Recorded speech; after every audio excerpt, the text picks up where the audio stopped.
మీకు రావచ్చు. మరి చెట్టు మనకు కనిపించక ముందు ఎక్కడ ఉండేదంటే చిన్న గింజలో బంధింపబడిందని చెప్పండి. ఆ గింజ ఎప్పుడైతే చచ్చిందో ఆ చెట్టు బయటకు వచ్చిందా?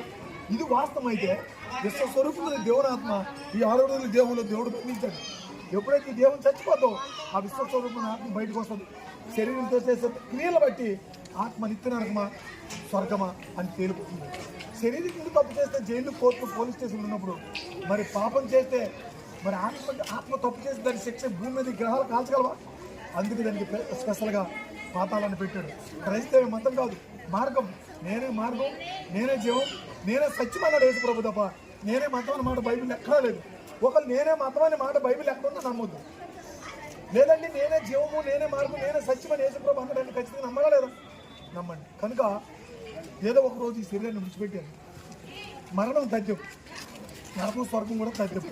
కాబట్టి దేవుడిచ్చిన ఆయుష్కాలాన్ని నిష్కారణంగా మట్టిపాలు చేసుకోకుండా, నరకపాలన చేసుకోకుండా బైబిల్ చదవండి, ఆలోచించండి. దేవుడు ఏం చెప్పాడంటే మీ పిల్లలకి చిన్నప్పటి నుంచే నా మాటలు నేర్పండి. బైబిల్లో నుంచి మాటలు పెద్ద అయినాక దారి తొలిపోకుండా ఒక మంచి మార్గం ఉంటున్నాను అన్నాడు.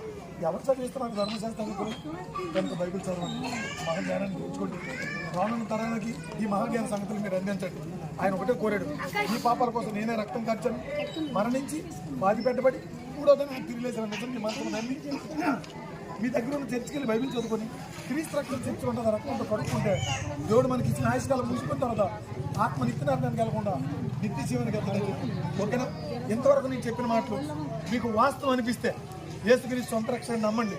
ఒకవేళ నేను ఇంతవరకు చెప్పిన మాటలు మీకు మతం అనిపిస్తే అస్సలు నమ్మకండి. దేవుడు మిమ్మల్ని చాలా చాలా చాలా విలువైన సంగతులు రిటైర్డ్ ఆర్మీ గారి ద్వారా చాలా విలువైన సంగతులు విన్నారు యవన పిల్లలు. ఈ యవన పిల్లలు విన్న ఈ మాటలు నిజంగా మీరు ఆలోచిస్తే గొప్పలు అవుతారు. గొప్ప వాళ్ళు అవ్వాలి అంటే దేవుని యొక్క జ్ఞానం మిమ్మల్ని గొప్పగా చేస్తుంది అని, ఆ గొప్పగా చేస్తున్న ఆ మాటలు రిటైర్డ్ ఆర్మీ గారు సుదీర్ఘ ప్రాంతం నుండి ఈ అంబేద్కర్ నగర్ లో నివసిస్తున్న ప్రతి ఒక్కరిని ఆలోచింప చేయడానికి మేము రావటం జరిగింది. కాబట్టి మేము ఇస్తున్న కరపత్రమైనా, మేము ఇస్తున్న ఇక బైబిల్ అయినా మేము బలవంతాన మీరు తీసుకోండి అని మేము ఇవ్వము.